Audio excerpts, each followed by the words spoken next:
di mana dikatakan al-haqqu mir rabbikum wa la takunanna minal mumtarin, kebenaran itu datangnya dari Tuhanmu dan janganlah kalian menjadi orang-orang yang ragu-ragu.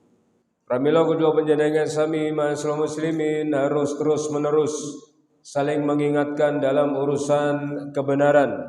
Mungkin Bapak Ibu kita dalam menjalani kehidupan dunia ini menggoe terlalu ngiwo atau mungkin menggoe terlalu nengen. Makanya majelis-majelis seperti ini mengingatkan lagi, diingatkan dengan ayat Allah, diingatkan dengan hadis Rasulullah, supados kula panjenengan sami senantiasa menjadi pribadi yang la'allakum tahtadun, orang-orang yang selalu diberikan petunjuk. Amin ya rabbal alamin.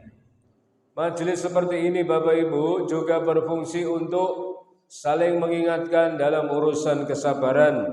Sabar menika dibagi kalih ulama menjadi 3 bagian. Sabar napa kemawon setunggal, sabar di dalam taat, sabar dalam mentaati Allah, sabar dalam sholat, sabar dalam saum, sabar dalam zikir, maca Quran, sedekah lan sak piturutipun. Sabar di dalam mentaati Allah Subhanahu wa taala. Ingkang nomor kali Bapak Ibu, sabar dalam nopo? Sabar dalam menjauhi maksiat. Karena kita ini hamba digoda oleh setan, diminta untuk menunjukkan liyabluwakum ayyukum ahsanu amala. Siapakah di antara kula panjenengan sami menika sing paling apik amali? Kadang-kadang Bapak Ibu kita enggak punya duit, enggak maksiat. Duit cupet, Pak. Mboten enten anggaran tinggi maksiat. Duit mlebu dompet langsung kayak gembok wedok tinggi tumbas belanja makanan segala macam, bayar SPP, bayar liyane habis. Tidak ada duit turah tinggi maksiat. Tapi ketika diuji oleh Allah, atau pejabat Pertamina sing ngoplos Pertalite menjadi Pertamax, gaji 3 miliar Bapak Ibu 1 bulan. Akhirnya gaji segitu banyak, mungkin orang kemudian ada posting-posting untuk melakukan sesuatu yang dilarang agama. Pramila Bapak Ibu kita duduk seperti ini saling mengingatkan anggenipun sabar menjauhi maksiat-maksiat. Tetap taat kalih Gusti Allah, tidak pakai maksiat. Yang ketiga Bapak Ibu inggih menika sabar dalam menghadapi musibah. Ketoke niki nggih bapak-bapak wajahnya cerah-cerah. Ibu-ibu di belakang sana meskipun enggak kelihatan saya wajahnya mungkin lagi bahagia. Tetapi masing-masing kita Bapak Ibu kula panjenengan sami menika nggadahi musibah piyambak-piyambak. Enek sing lagi mikir nastarku gosong Mbak mau gawe ning omah. Ada yang mungkin bapak-bapak mikir THR, ada mungkin mas-mas yang mikir waduh iki bakdo kok jodohku rong ketok iki. Semuanya punya musibah sendiri-sendiri. Makanya Bapak Ibu rahimakumullah, sabar anggenipun ngadepi musibah. Maka pada kesempatan yang baik ini, safari Ramadan, teman-teman di Masjid Panjenengan mugi-mugi ndadosno silaturahim ingkang sae saling menguatkan iman, menguatkan takwa, dan mudah-mudahan Bapak Ibu malam ini kita berkumpul di Masjid Panjenengan, suatu saat nanti di yaumil kiamah kita semua berkumpul di surganya Allah Subhanahu wa taala. Amin ya rabbal alamin. Bapak Ibu yang dirahmati Allah, tidak terasa kita sudah masuk di hari ke-22. Besok sudah masuk 23. Boten kroso sehari 2 hari poso dan lain-lain. Maka 10 hari pertama sampun kula panjenengan sami lampahi. 10 hari kedua juga sudah kita lewati. Nah, sekarang 10 hari ketiga. 10 hari terakhir. Kenapa 10 hari terakhir begitu istimewa? Setunggal alasan kenapa 10 hari terakhir istimewa. Pertama adalah bahwa innamal a'malu bil khawatimi. Sesungguhnya amal tergantung penutupnya. Maka Rasulullah ngendika ada orang-orang yang antara dia dengan surga cuma tinggal sedepak. Tapi di akhir hidupnya sakderenge meninggal dia melakukan amalan ahli neraka. Maka dia mati, dia dilempar oleh Allah ke neraka jahanam. Contohnya sinten? Biyen Bapak Ibu nggih di zaman tabi'in enten anak muda cah nom. Senengane adzan. 5 waktu salat adzan, subuh, duhur, asar, maghrib, isya adzan. Setiap hari berbuat baik, mengamalkan sunnah, mentaati Allah. Tapi masal muslimin Bapak Ibu, apa yang terjadi? Suatu hari masnya ini mau adzan Bapak Ibu. Naik menara. Zaman biyen dereng enten sound system, munggah tenggen menara arep adzan. Pun arep adzan Masya Allah digoda setan. Digoda napa? Dia melihat ke bawah ada tetangga masjid yang merupakan seorang perempuan cantik, seorang kafir, bukan seorang muslim. Hatinya tertarik. Wah, sapa kuwi ayumen. Akhirnya kemudian masnya ini enggak jadi adzan, dia turun dari menara. Kemudian dia berjalan ke rumah si gadis, diketuk pintunya. Setelah diketuk pintunya, gadis itu membukakan pintu tanpa babibu. Laki-laki ini langsung memeluk gadis itu. Apa-apaan ini? Kenapa kamu kok main peluk saja? Aku menginginkan kamu. Kamu cantik sekali. Lalu perempuan ini mengatakan apa Bapak Ibu? Baiklah, kalau kamu menginginkan aku ada syaratnya. Syaratnya apa? Kamu harus minum khamr ini. Dibawain khamr. Dipun paringi khamr, dipun paringi minuman keras. Baiklah kalau begitu aku akan meminumnya. Diombe glek glek glek glek glek glek glek glek, akeh banget kaya ngombe air mineral. Akhire mendem Bapak Ibu. Buar mendem diken apa? Kamu harus naik ke loteng. Naik ke lantai 2. Karena sempoyongan mendem naik ke lantai 2, buareng tekan lantai 2 piyambak Ibu napa? Kepleset jiglok sirai sik ketatap juping. Meninggal dunia.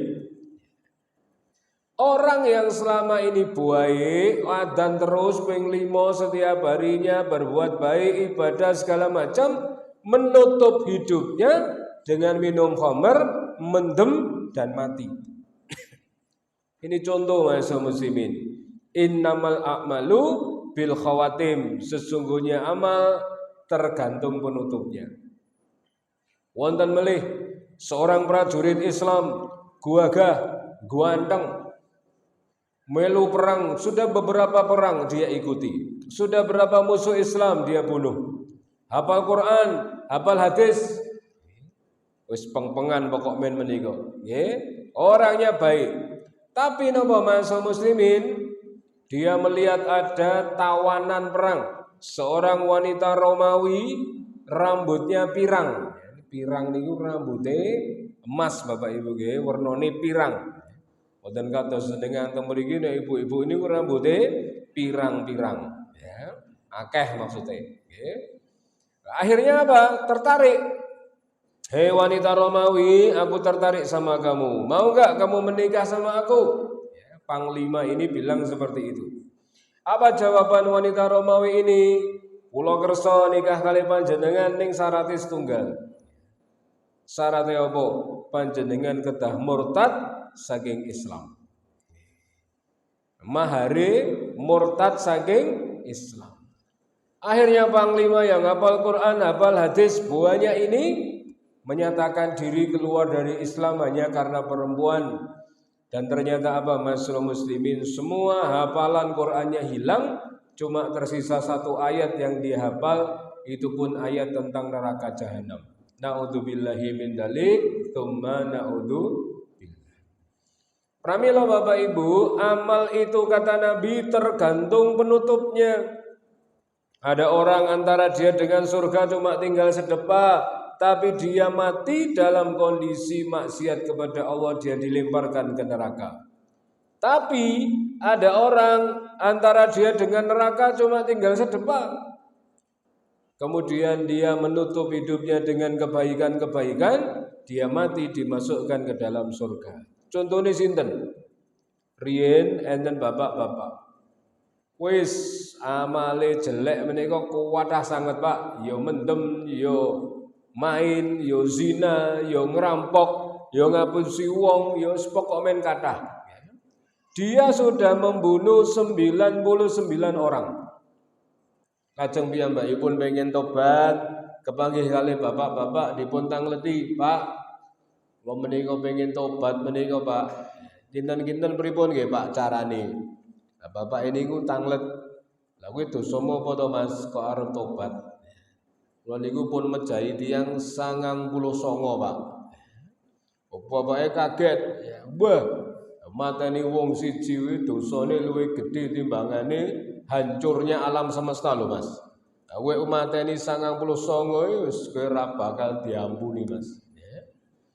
Wahire anyel mak prempeng pedange dijikuk bapake pateni sisan. Jadi mateni pun 100. Kemudian dia berjalan, menyusuri jalan ketemu sama seorang ulama. Saya mau tobat Pak, dosane napa jenengan? Saya membunuh 100 orang. Baik, kalau gitu ini ada jalan ini, kamu susuri jalan ini. Nanti kamu ketemu kampung, di kampung itu ada ulama yang bisa membimbing tobat kamu. Tenan Pak, jalan kaki dia, bawa bekal, bawa minum, sampai di tengah-tengah perjalanan matahari panas terik luar biasa. Panganan entek, wedang entek, banyu butuh entek. Akhirnya dia mati, dehidrasi, kehausan. Datang 2 malaikat, yang satu mengatakan dia masuk neraka karena dia membunuh 100 orang. Oh enggak, dia masuk surga karena dia sudah mau tobat. Akhirnya dihitung Pak G, jarak antara tempat dia meninggal dengan tempat yang dia tuju dibanding dengan jarak antara tempat dia meninggal dengan tempat yang dia tinggalkan. Ternyata lebih dekat tempat yang dia tuju. Makanya dia dimasukkan Allah ke dalam surga. Pramila ma'asal muslimin, innamal a'malu bil khawatim. Bisa jadi loh Bapak Ibu, awake dhewe menika ada sebagian dari kita yang Ramadan awal-awal menika semangat luar biasa, Masya Allah. Ibu-ibu terawih, wah mangkate risik banget ya. Liyane dorong teko, ibu ini pun teko. Gara-gara napa? Rukuwe anyar. Bordirane kuwebak sak rai-rai barang. Wah glowing meling-meling ya, mangkat teng masjid sik dhewe lho. Budhe kok pun dugi to. Niki nembe 6:30 lho. Wah, ulo semangat tok ya. Rukuwe anyar. Atau bapak-bapak mungkin posone menika luar biasa. Sahur 2:30 wis tangi, anggota keluarganya digugah kabeh kon sahur. Semangat Bapak Ibu, Masya Allah.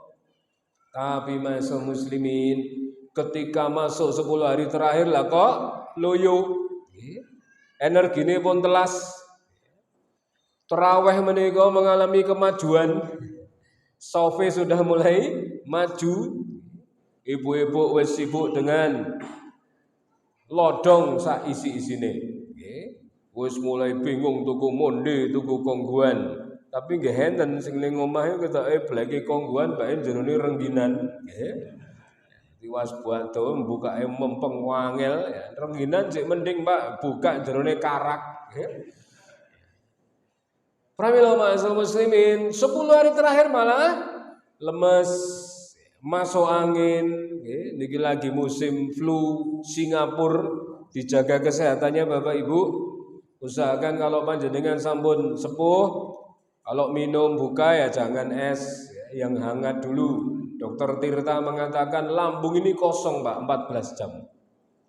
Lambung kosong 14 jam ya mbak-mbak cek nom-nom buka nganggo seblak ya. lambungnya sebelai protes deh. Akhirnya asam lambungnya naik. Jangan minum teh dulu kalau yang sepuh-sepuh nggih.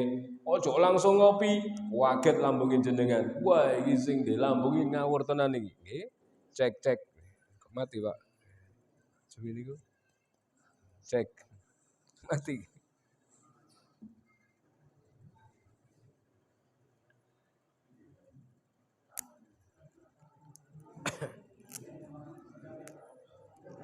Sudah? Cek.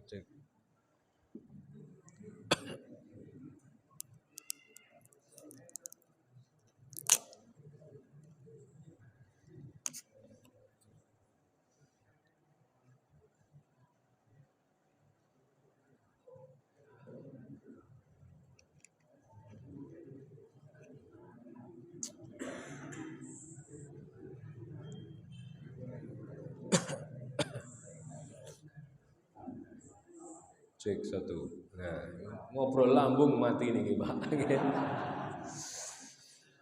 Nah, kembali Bapak Ibu rahimakumullah, ada orang-orang mungkin yang awal Ramadan sregep luar biasa, tapi giliran masuk 10 hari terakhir justru malah lemes.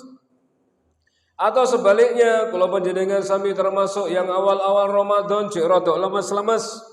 Hari pertama kon sahur malas ra karo-karuan nggih Bu nggih. Tangi turu langsung kon madiang ya. Berat banget puasanya. Tapi Masya Allah giliran 10 hari terakhir kalau panjenengan sami semangat luar biasa.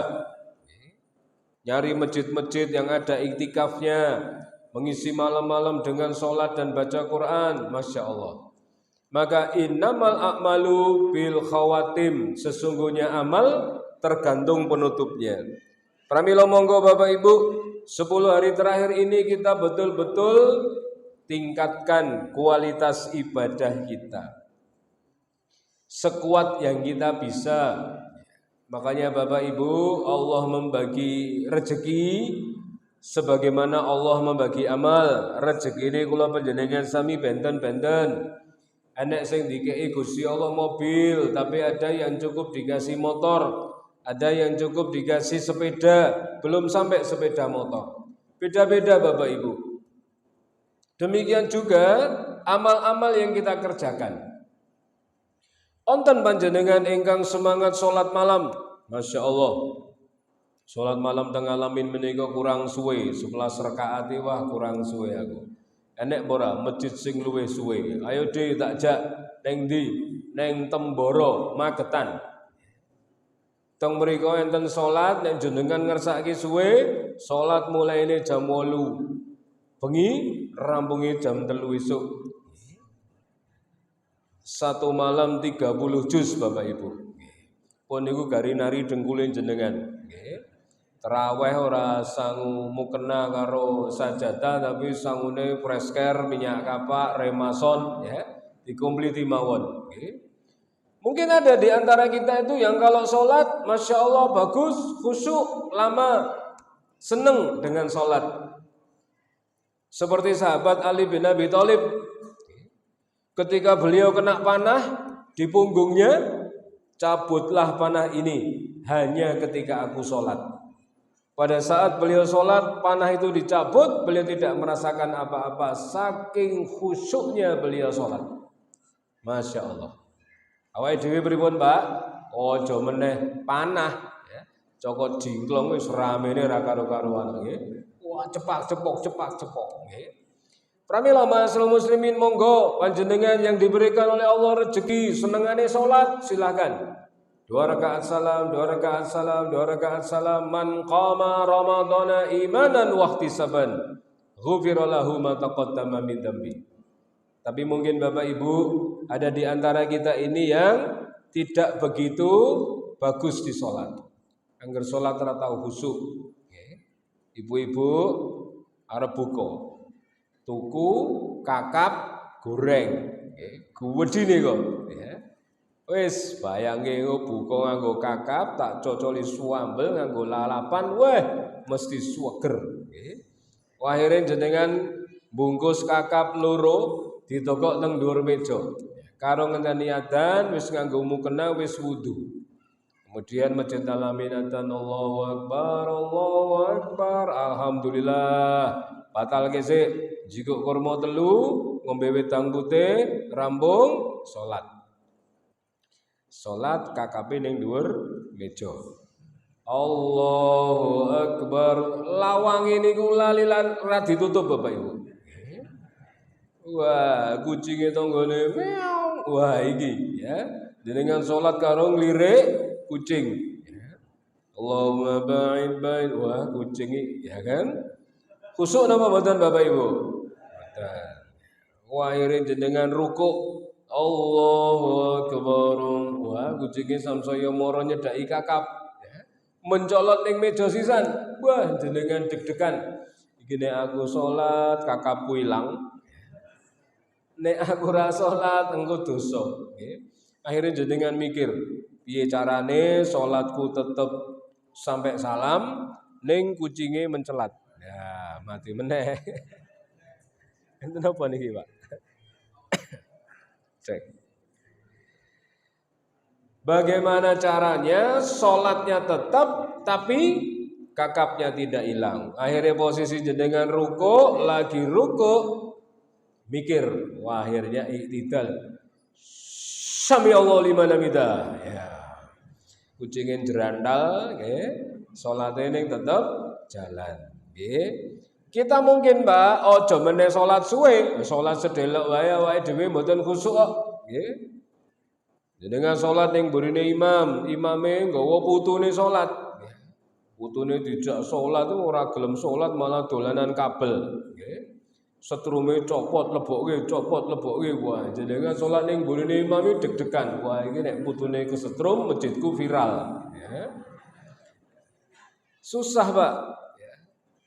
Tapi kita terus sholat. Tapi mungkin Bapak Ibu kita bagusnya bukan di sholat, tapi bagusnya dibaca Quran. Kalau baca Quran seneng, Masya Allah. A'udzu billahi minasyaitonir rajim. Ibu-ibu yang di rumah, di bilik-bilik mereka, di kamar-kamarnya baca Quran. Seminggu sudah khatam sekali. 2 minggu khatam 2 kali. Ini mau masuk 10 hari terakhir sudah khatam 3 kali. Masya Allah. Dah senengnya nggih Bapak Ibu. Orang-orang yang bisa khatam berkali-kali.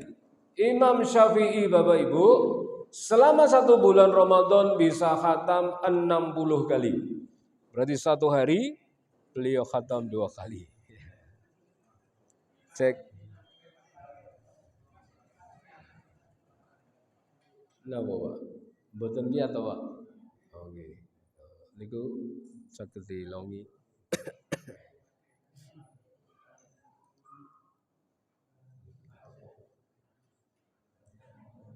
Cek 1, cek. Cek 1 2. Cek 1 2.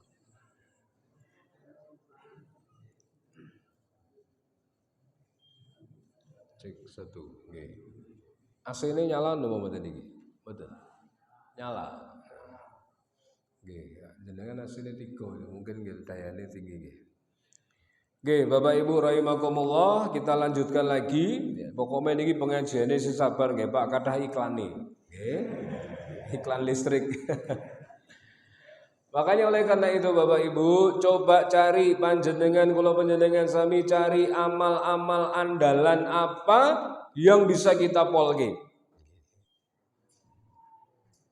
Bilal bin Rabah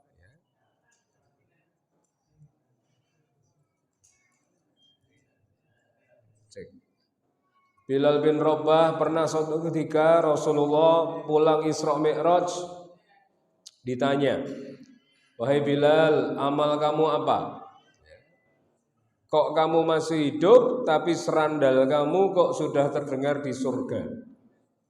Lalu Bilal bin Rabah menjawab, "Ya Rasulullah, saya tidak punya amal apa-apa kecuali amal saya adalah selalu menjaga wudu dalam kondisi apapun. Mau sholat wudu, bar sholat wudu, mau dahar wudu, habis ma'am juga wudu, mau tidur wudu, bangun tidur wudu. Pokoknya wudu terus." Kenapa Bilal? saya tidak mau dipanggil Allah dalam kondisi tidak bersuci. Inilah ma'asyiral muslimin amal kecil tapi menjadi andalan seorang sahabat Bilal bin Rabah di hadapan Allah Subhanahu wa taala. Pramila Bapak Ibu rahimakumullah, carilah amal-amal panjenengan. Mungkin kita bagusnya dibaca Quran, ternyata kita enggak begitu bagus dibaca Quran, bagusnya di apa? Bagusnya mungkin di zikir. Barang siapa yang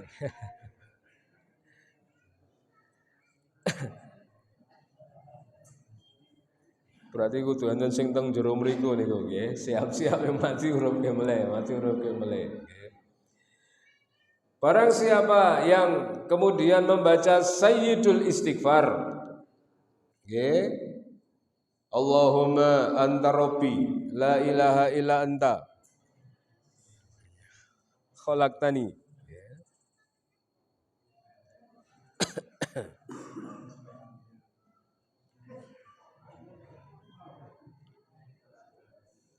Barang siapa yang membaca Sayyidul Istighfar, Rasul mengatakan Pak G, Bu, barang siapa yang membaca Sayyidul Istighfar, Allahumma anta rabbi la ilaha illa anta,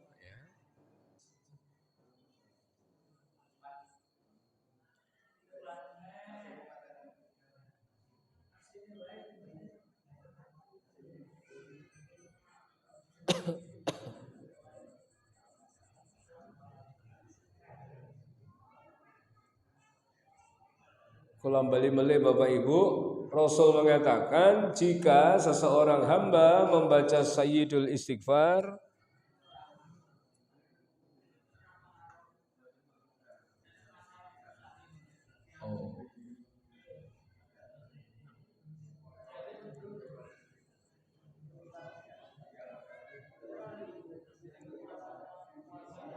cek.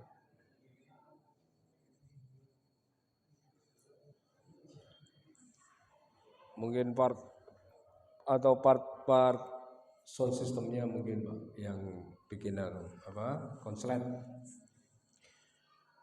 Cek satu ya. Barang siapa yang membaca Sayyidul Istighfar pagi hari sebelum sore hari dia meninggal, maka Rasul mengatakan tidak ada yang menghalangi dia masuk surga kecuali kematiannya. Barang siapa yang membaca Sayyidul Istighfar malam hari dan sebelum pagi hari dia meninggal, maka tidak ada yang menghalanginya masuk surga kecuali kematiannya.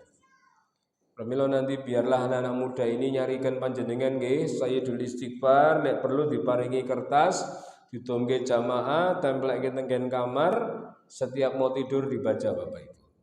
Insyaallah itu akan menjadikan satu tabungan kita di surga kelak. Oleh karena itu ma'asyiral muslimin, monggo 10 hari terakhir diperbanyak amal-amal kebaikannya, amal kesayangannya, sedekahnya, taubatnya, istighfarnya. Yang kedua, kenapa 10 hari terakhir menjadi begitu istimewa? Karena Nabi SAW membangunkan anak dan istrinya di 10 hari yang terakhir. Beliau mengencangkan ikat pinggangnya. Ayo Bu, ayo nak, bangun, kita lebih banyak beribadah di 10 hari terakhir. Beliau bersama para sahabat, lambungnya ini jauh dari tempat tidurnya. Jadi beliau betul-betul memberikan porsi ibadah dengan porsi yang istimewa. Oleh karena itu Bapak Ibu, dalam 10 hari terakhir ini keluarga jadikan prioritas. Bapak-bapak silakan ajak keluarganya, qu anfusakum wa ahlikum nara. Karena apa? Keluarga inilah yang nantinya akan menemani kita di surga. Bapak Ibu kepengen boten di surga nanti berkumpul bersama keluarganya lagi? Sing semangat Bapak Ibu. Pengen boten jeng benteng surga berkumpul dengan keluarganya lagi? Makanya masa muslimin yang pertama harus memiliki iman yang sama. Bagaimana caranya? Ramadan 10 hari terakhir, monggo dicek ibadah keluarga kita. Kenapa keluarga begitu istimewa? Nanti nggih Bapak Ibu, kalau sudah tilar donya meninggal dunia, kita semua ini masuk ke liang lahat. Kalau sudah masuk ke liang lahat, 10 langkah orang yang melayat kita pulang, datang 2 malaikat mendudukkan kita, bertanya 4 perkara. Man robbuka, sinten pangeran panjenengan. Kalau kita sering sholat, sering ngaji, sering doa, kita akan jawab Rabbi Allah, Tuhanku adalah Allah. Lalu kemudian ditanya lagi, ma dinuka, siapa apa agama kamu? Dini al-Islam, agama saya Islam. Ditanya lagi, siapakah laki-laki yang diutus kepada dirimu? Dia adalah Nabiullah Muhammad sallallahu alaihi wasallam. Dan pertanyaan keempat, apa pengetahuanmu? Qara'tu kitabullah fa amantu bi wa saddaqtu bi. Saya membaca kitabullah Quran, saya mengimaninya dan saya membenarkannya. Kalau 4-4-nya ini Bapak Ibu bisa kita jawab semua, Masya Allah. Terdengar suara dari langit menggelegar. Sesungguhnya hambaku telah berkata benar, maka berikan pakaian surga, berikan aroma surga, luaskan kuburnya sejauh mata memandang. Lalu didatangkan seorang laki-laki yang kemudian wajahnya tampan, bajunya bagus, aromanya wangi. Ditanya, panjenengan sinten? Saya adalah amal-amal baik panjenengan selama di dunia. Lalu hamba ini akan berdoa, ya Allah, segerakanlah kiamat agar aku bisa segera ketemu dengan istri dan anak-anakku. Inilah masyarakat muslimin pentingnya keluarga bagi kula panjenengan sami. Mengkene munggah swarga sing digoleki dudu tanggane, sing digoleki dudu atasane, dudu lurahe, dudu RT-ne, dudu RW-ne, tapi yang dicari adalah istrinya, anaknya, menantunya, bapaknya, ibunya, kakeknya. Makanya kelak Pak panjenengan orang-orang tua, Bapak Ibu masuk surga ditempatkan di tempat-tempat yang tinggi, Masya Allah. Panjenengan akan bertanya kepada Allah, ya Allah, amal saya apa? Kok saya ditempatkan di surga yang setinggi ini? Padahal amal saya biasa saja. Maka Allah menjawab, kalian berada di surga di tempat yang tinggi-tinggi semua karena doa dan istighfar dari anak-anak kalian. Masya Allah Bapak Ibu. Pramila mboten enten rugi menawi kula panjenengan sami nggadahi lare ingkang soleh lan solehah. Pramila masyaallah muslimin, mumpung niki Ramadan, mumpung masih ada sisa-sisa di 10 hari terakhir. Siapa doanya yang tidak akan ditolak oleh Allah? Ada 3 kelompok Bapak Ibu. Yang kalau doa tidak akan ditolak oleh Allah. Siapa? Setunggal doa seorang orang tua untuk anaknya. Jenengan donga Pak, Bu. Ketika berbuka puasa, batalkan dulu, setelah itu berdoa Rabbi habli minas solihin. Ya Allah, jadikanlah anak-anak kami adalah anak-anak yang soleh, anak-anak yang ahli Quran, anak-anak yang ahli sholah. Jadikan anak-anak kami sebagai anak-anak yang baik, anak-anak yang jauh dari pergaulan bebas. Sekarang pergaulan luar biasa masyaallah muslimin. Kalau panjenengan sami harus terus berdoa sama Allah.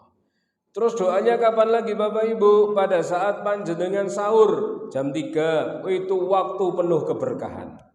Maka Rasul mengatakan, ambillah sahur meskipun hanya dengan seteguk air. Karena sahur di dalamnya banyak keberkahan. Maka oleh karena itu yang membedakan posone awake dhewe wong Islam kalih posone ahli kitab adalah pada sahurnya. Doa seorang bapak, doa seorang ibu ijabah untuk anak-anaknya.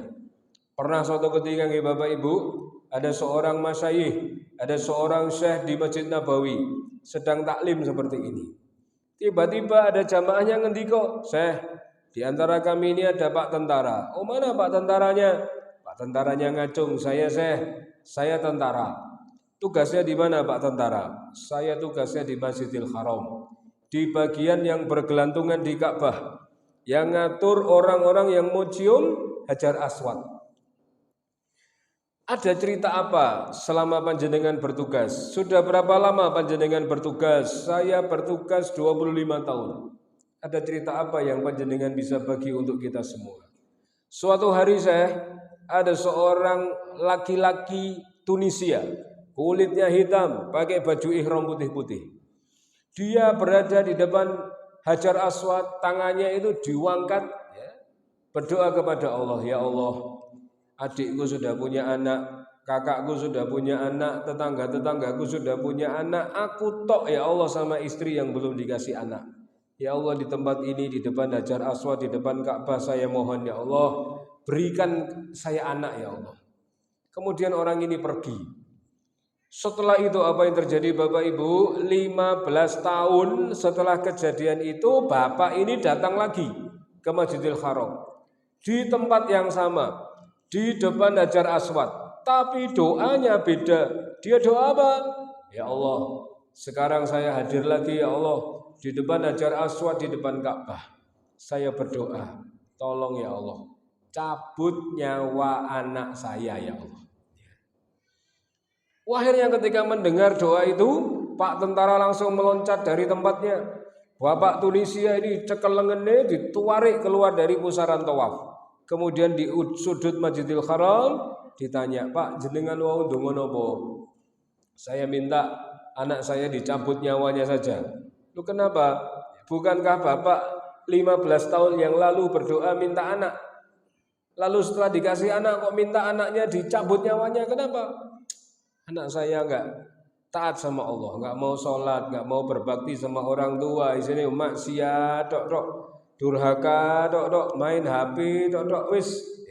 Buat apa saya punya anak kalau kayak gitu? Mending dia dicabut nyawanya saja. Pak, doa yang baik. Sekarang Bapak kembali ke tempat tadi di depan Hajar Aswad, minta sama Allah untuk ngasih hidayah kepada anak panjenengan. Betul Bapak Ibu, Bapak itu balik doa, ya Allah berikan hidayah kepada anak saya. Setahun setelah kejadian itu, apa yang terjadi? Bapak ini datang lagi, umroh lagi, ketemu Pak tentara, kali ini berbeda, dia umroh membawa anaknya. Pak tentara, ini anak saya yang setahun yang lalu tak doakan, minta hidayah kepada Allah. Loh mas, ya, kok mati lagi?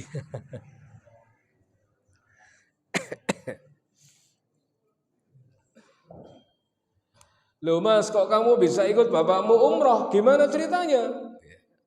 Saya waktu itu di kamar sendirian, sedang main HP, sedang begini begitu maksiat segala macam, tiba-tiba kuping saya kayak ada yang bisiki untuk baik. Wis kening masjid wae, salat sing apik, dadi bocah sing apik, ojo maksiat terus, mosok ora kesel dadi cah nakal.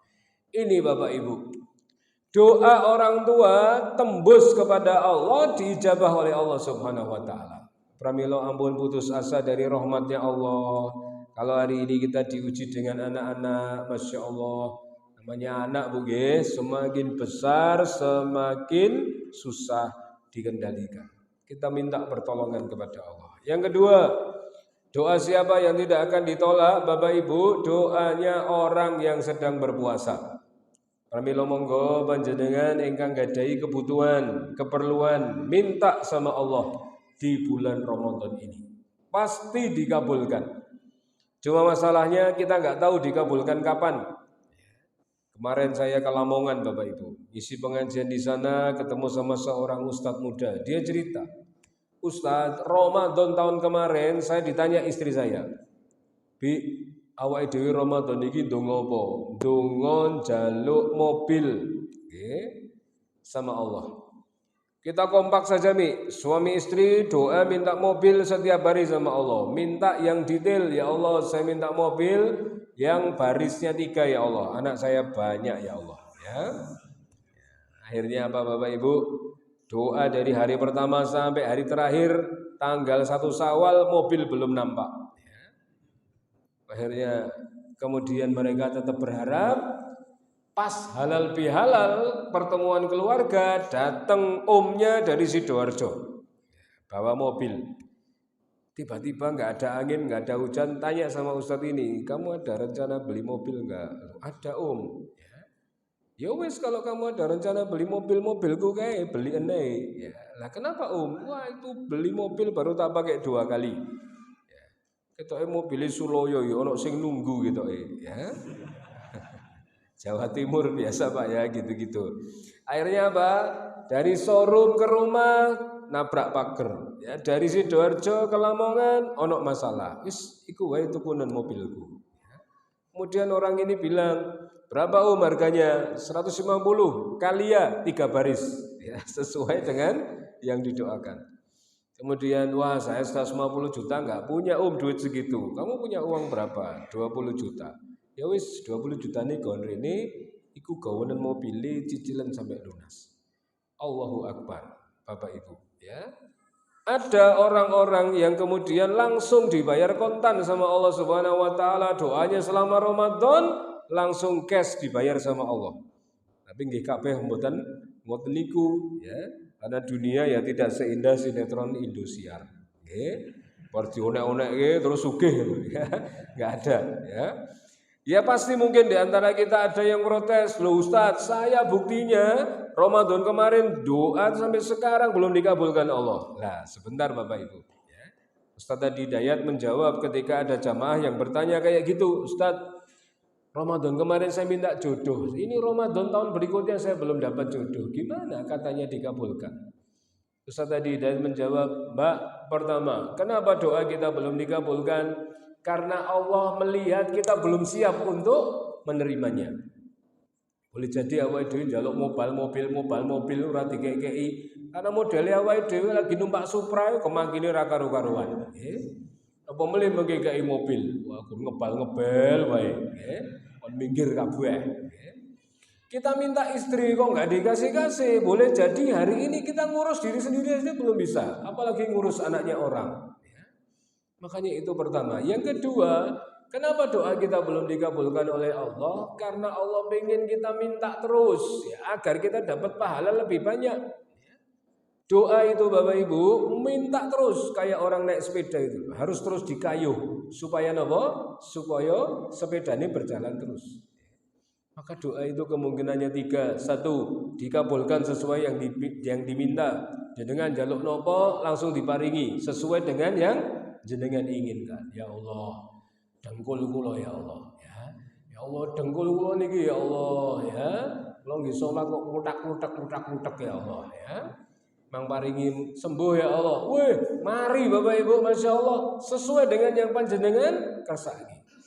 Tapi doa kadang-kadang masyaallah muslimin kemungkinannya nomor 2 apa? Ditunda pengkabulannya, nggak dikasih sekarang. Tapi apa? Sebagai balasannya, kula panjenengan sami dihindarkan dari musibah yang senilai dengan doa yang kita minta.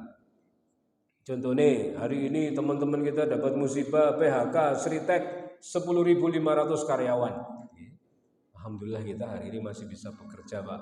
Karena kita ngora akeh duwite tapi tetap ngerjekeni. Anake njaluk sangu cek iso ngei. Kepedihan terbesar seorang ayah itu adalah ketika anaknya minta uang jajan kita nggak bisa ngasih Pak. Wah, makanya laki-laki tidak bercerita, ya. Maka oleh karena itu ya, langsung darah tinggi aja, ya.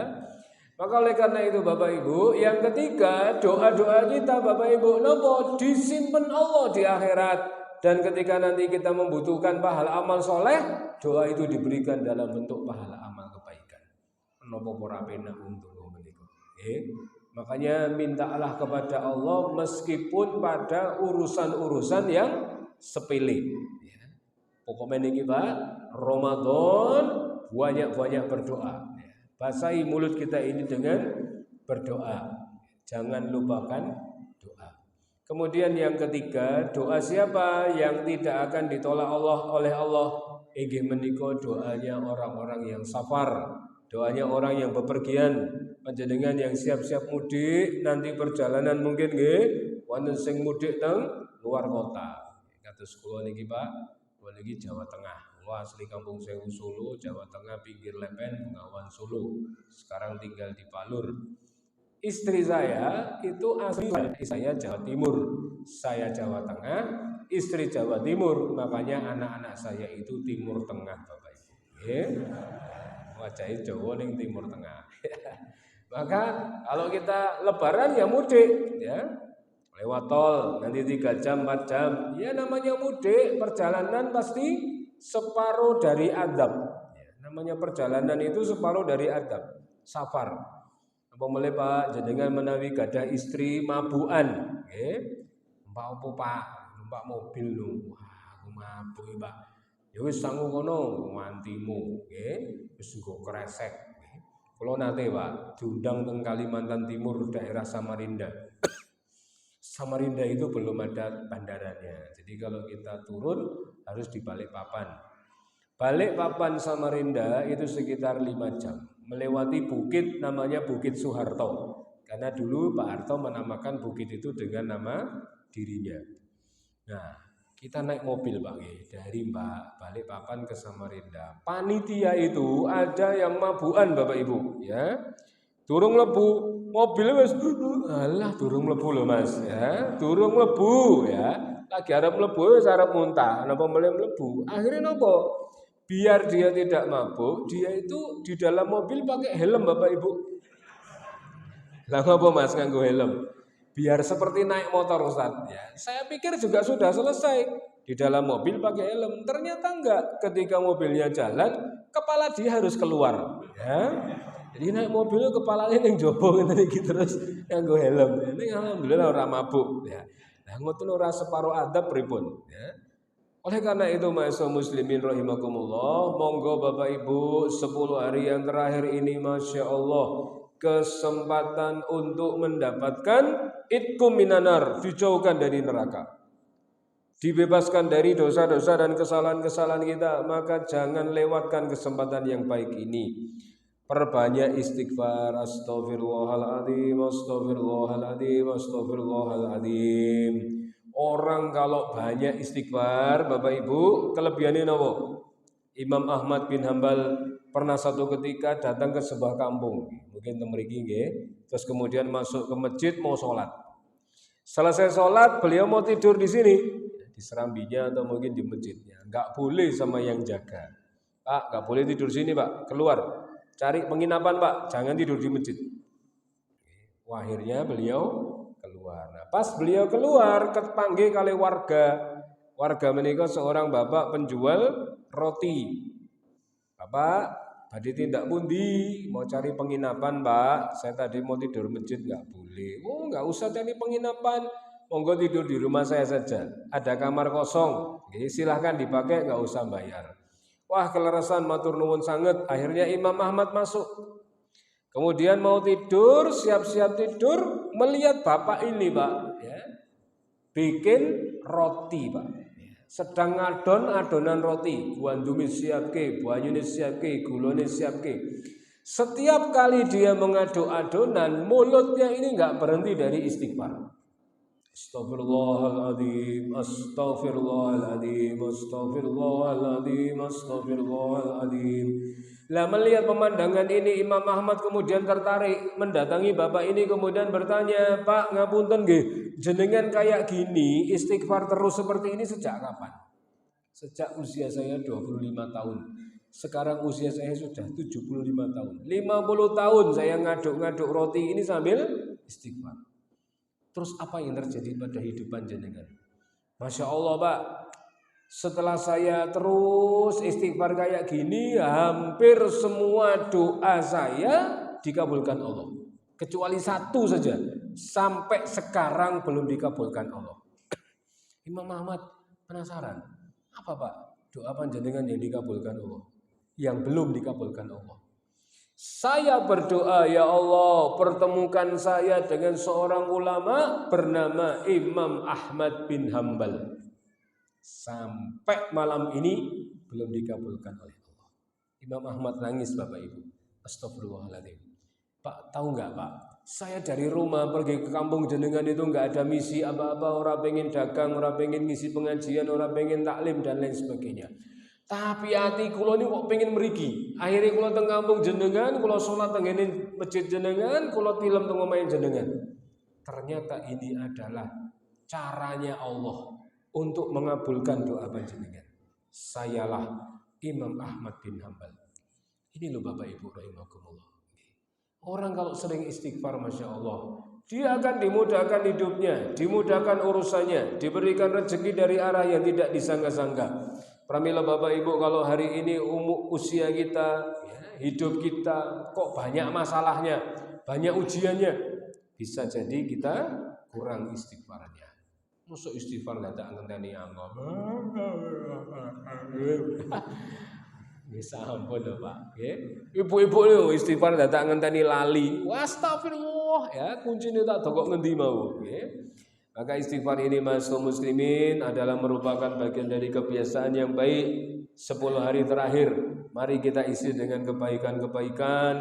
Bapak-bapak yang bisa iktikaf silahkan iktikaf. Yang tidak terikat dengan perusahaan, tidak terikat dengan pabrik, yang tidak terikat dengan berdagang, duitnya sudah cukup untuk lebaran, monggo diisi malam-malam ini dengan banyak sholat, banyak baca Quran, banyak istighfar di masjid-masjid kita. Insya Allah ma'asyiral muslimin, kalau kita betul-betul mujahadah, Allah akan pertemukan dengan sebuah malam yang sangat istimewa, inggih menika malam Lailatul Qadar, di mana beribadah di malam itu senilai dengan ibadah atau lebih bagus dengan ibadah selama 84 tahun. Padahal kalau panjenengan sami sebagai umatnya Muhammad mungkin usianya enggak sampai 84 tahun. Mulane wong Jawa niku pinter Pak Bu, nggih, menawi damel istilah nek 21 wong Jawa nyebuti selikur, 22 rolikur, 23 telulikur, 24 patlikur, giliran 25 selawe. Selawe niku jare wong Jawa seneng-senenge lanang karo wedok. Mulane nek umur selawe cek jomblo niki rada mengenaskan, nggih. Selawe kudu wis omah-omah, nggih. Siap-siap dengan rumah tangga. Nanti kalau umur sudah 50 ya, jelita jelang 50 tahun ya. Udah 50 orang Jawa nyebutnya dengan seket saatnya memakai iket. Sudah harus mulai ditahan keinginannya, ditahan masalah dunianya. Wis mulai ngurangi sing putih-putih Pak nggih, sego putih, gula putih, tepung putih. Wis mulai akeh penyakit. Nanti kalau umur 60 orang Jawa nyebutnya sewida sewaktu-waktu saged tindak. Nggih.